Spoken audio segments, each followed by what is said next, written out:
દર્શક મિત્રો, સનસનીખેજ ન્યૂઝમાં આપ સૌનું હાર્દિક સ્વાગત છે। આવો જોઈએ આજના સમાચાર। વડોદરામાં અછોડાતોડ ગેંગ સક્રિય બની એક સાથે 3 મહિલાઓના અછોડા તૂટ્યા। વડોદરામાં અછોડાતોડ ગેંગ સક્રિય બની એક સાથે 3 મહિલાઓના અછોડા તૂટ્યા। તહેવારોની સિઝન શરૂ થતાની સાથે શહેરમાં ચેઇન સ્નેચિંગ કરતી ટોળકીઓ સક્રિય બની છે।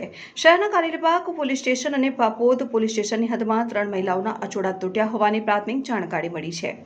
બનાવ અંગેની પોલીસ સૂત્રો દ્વારા મળતી માહિતી અનુસાર શહેરના કારેલીબાગ પોલીસ સ્ટેશનની હદમાં આવેલી સોનાલી સોસાયટી અને આનંદ નગર પાસેથી 2 મહિલાઓના અછોડા તોડી ગઠિયાઓ ફરાર થઈ ગયા હોવાની માહિતી પોલીસ કંટ્રોલ રૂમને મળી હતી, જેથી સ્થાનિક પોલીસને જાણ કરાતા શહેર પોલીસની ટીસીબી સહિત અન્ય શાખાની ટીમો અછોડા તોડ ટોળકીને ઝડપી પાડવા કામે લાગી છે।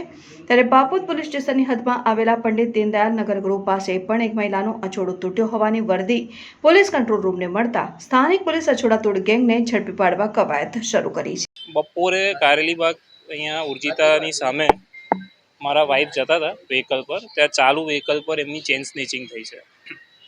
પોલીસને કમ્પ્લેન્ટ આપી છે, પોલીસે આશ્વાસન આપ્યું છે કે ચેન પાછી મળી જશે। ઉર્જિતા હોસ્પિટલની સામેની ગલીમાં। કિંમત હવે ચેન 1 તોલા ઉપરની હતી। કેટલા લોકો આવેલા? એક જ જણ હતો, બાઇક પર હતો।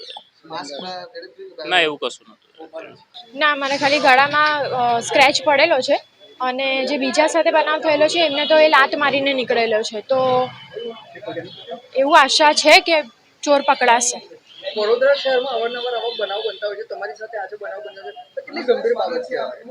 મારી સાથે તો પહેલી વાર બન્યો છે, તો મને તો ખૂબ જ ગંભીર લાગે છે, કારણ કે કંઈ પણ થઈ શકતું હતું। મારા સાસુ મારી સાથે હતા, જો એ પડતા તો ઓર બીજો કોઈ તકલીફ થઈ શકતી હતી। તમે કઈ જઈ રહ્યા હતા? ક્યાંથી ક્યાં જતા હતા? હું મારા છોકરાને સ્કૂલે લેવા જઈ રહી હતી અને અમે સિટીમાંથી પાછા આવી રહ્યા હતા। સાહેબ પાસેના રસ્તા પરથી હું મારી છોકરીને સ્કૂલે લેવા જતી હતી, ચાલુ ગાડી પર હતી।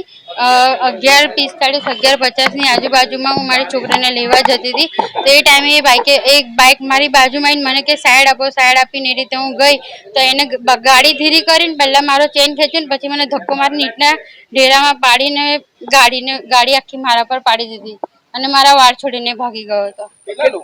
એક જ જણ હતો અને સ્પ્લેન્ડર બાઇક પર હતો, લાંબા વાળ હતા અને પતલો સરખો હતો। પોલીસને તમે જાણ કરી? પોલીસને જાણ કરી, આશ્વાસન આપ્યું છે અહીંયા કંટ્રોલ રૂમ કારેલીબાગમાં। કેટલાની છે? કેટલી કિંમત છે? તો કઈ ખબર નથી, એવું અંદાજ ખબર નથી। 1 તોલાની આજુબાજુ હતી। એ છે ને મને ધક્કો મારીને ભાગી ગયો હતો, એને પકડી કેમ નહીં શકું, મેં બૂમો પણ પાડી પણ એને આખો ધક્કો જ મારી દીધો, નીટોમાં નાખી દીધી।